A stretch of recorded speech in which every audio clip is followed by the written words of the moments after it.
ಇನ್ನು ಸೀಟು ಹಂಚಿಕೆ ಬಗ್ಗೆ 4 ಗೋಡೆಗಳ ಮಧ್ಯೆ ಚರ್ಚೆ ಆಗಬೇಕು. ಪ್ರೀತಂ ಗೌಡಗೆ ಬಿವೈ ವಿಜಯೇಂದ್ರ ಸಂದೇಶ ರವಾನಿಸಿದ್ದಾರೆ. ಹಾಸನ ಮಂಡ್ಯ ಬಿಜೆಪಿ ಉಳಿಸಿಕೊಳ್ಳಬೇಕು ಅಂತ ಶ್ರೀರಂಗಪಟ್ಟಣದಲ್ಲಿ ಮಾತಾಡಬೇಕಾದ್ರೆ ಪ್ರೀತಂ ಗೌಡ ಹೇಳಿದ್ರು. ಸೊ 4 ಗೋಡೆ ಮಧ್ಯೆ ಕುಳಿತು ಅದನ್ನ ಬಗೆಹರಿಸ್ತೀವಿ, ಏನೇ ಚರ್ಚೆ ಇದ್ರು 4 ಗೋಡೆ ಮಧ್ಯೆ ಆಗಬೇಕು ಅಂತ ವಿಜಯೇಂದ್ರ ಒಂದು ಸಂದೇಶ ರವಾನೆ ಮಾಡಿದ್ದಾರೆ ಪ್ರೀತಂ ಗೌಡ್ರಿಗೆ.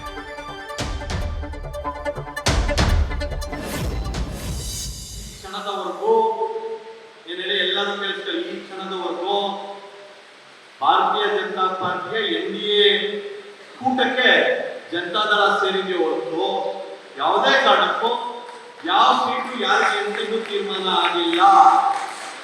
ನೀವು ಹಾಸನದ ಕಾರ್ಯಕರ್ತರಾಗ್ಬೋದು, ಇಲ್ಲಿ ನಡೆದಿರುವಂತ ನಮ್ಮೆಲ್ಲ ಮಂಡ್ಯ ಭಾಗದ ನಾಯಕರುಗಳು ಕಾರ್ಯಕರ್ತರಿಗೆ ನಾನು ಹೇಳಲಿಕ್ಕೆ ಇಷ್ಟಪಡ್ತೀನಿ.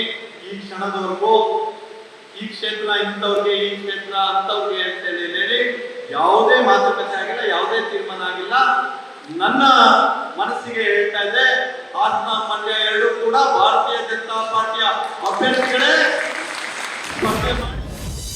ಮಾನ್ಯ ಗೃಹ ಸಚಿವರು ಅಮಿತ್ ಶಾ ಜಿ ಅವರು 10ನೇ ತಾರೀಕು ಇವತ್ತು ಕರ್ನಾಟಕಕ್ಕೆ ಬೆಂಗಳೂರಿಗೆ ಬರ್ತಾ ಇದ್ದಾರೆ. ಬೆಂಗಳೂರಿನಲ್ಲಿ ನಮ್ಮ ಲೋಕಸಭಾ ಕ್ಲಸ್ಟರ್ ಮೀಟಿಂಗ್, ಅಂದ್ರೆ ಒಂದು ಕ್ಲಸ್ಟರ್ ಅಂದ್ರೆ 4 ಲೋಕಸಭಾ ಕ್ಷೇತ್ರಗಳು ಬರುತ್ತದೆ. ಒಂದು ಕ್ಲಸ್ಟರ್ನ ಒಂದು ಪ್ರಮುಖರ ಸಭೆಯನ್ನು ಕೂಡ ನಾವು ಮಾಡೋರಿದ್ದೇವೆ. ತದನಂತರ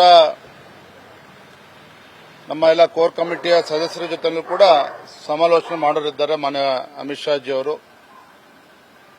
ಸರ್ಕಾರಿ ಕಾರ್ಯಕ್ರಮನೂ ಕೂಡ ಇದೆ ಅಂತೇಳಿ ನಾವು ಕೇಳಿದ್ದೇವೆ. ಇನ್ನು ಅಧಿಕೃತವಾಗಿ ಇನ್ನೂ ಕೂಡ ನಮಗೆ ಮಾಹಿತಿ ಬಂದಿಲ್ಲ. ಬಟ್ 10ನೇ ತಾರೀಕು ಬರ್ತಾ ಇದ್ದಾರೆ. ಸಂಜೆ 5 ಗಂಟೆಗೆ ಸುತ್ತೂರು ಜಾತ್ರೆ ಇರುವ ಕಾರಣ ಆ ಕಾರ್ಯಕ್ರಮದಲ್ಲಿ ಕೂಡ ಮಾನ್ಯ ಗೃಹ ಸಚಿವರು ಭಾಗವಹಿಸ್ತಾ ಇದ್ದಾರೆ. ಬೆಂಗಳೂರು ಜೆಡಿಎಸ್ ನಾಯಕರುಗಳು ಮತ್ತೆ ಹೈಕಮಾಂಡ್ ನಮಗೆ ಚಿಕ್ಕಬಳ್ಳಾಪುರ ಕ್ಲಿಯರ್ ಮಾಡಿಕೊಟ್ಟಾರೆ, ಗ್ರೀನ್ ಸಿಗ್ನಲ್ ಕೊಟ್ಟಾರೆ. ಯಾವುದೇ ಲೋಕಸಭಾ ಕ್ಷೇತ್ರ, ರಾಜ್ಯದಲ್ಲಿರ್ತಕ್ಕಂಥ 28 ಲೋಕಸಭಾ ಕ್ಷೇತ್ರಗಳಿಗೆ ಯಾರು ಅಭ್ಯರ್ಥಿ ಆಗಬೇಕು ಅಂತಕ್ಕಂಥದ್ದನ್ನ ನಮ್ಮ ಪಕ್ಷದ ವರಿಷ್ಠರು ತೀರ್ಮಾನ ಮಾಡ್ತಾರೆ.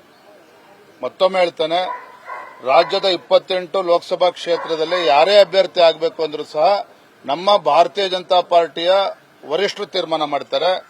ಕಾರ್ಯಕರ್ತರ ಅಭಿಪ್ರಾಯವನ್ನ ಪಡೆದುಕೊಂಡು ಕಾರ್ಯಕರ್ತರ ಅಭಿಪ್ರಾಯದ ಮೇರೆಗೆ ಸೂಕ್ತ ಅಭ್ಯರ್ಥಿನ ಘೋಷಣೆ ಮಾಡ್ತಾರೆ.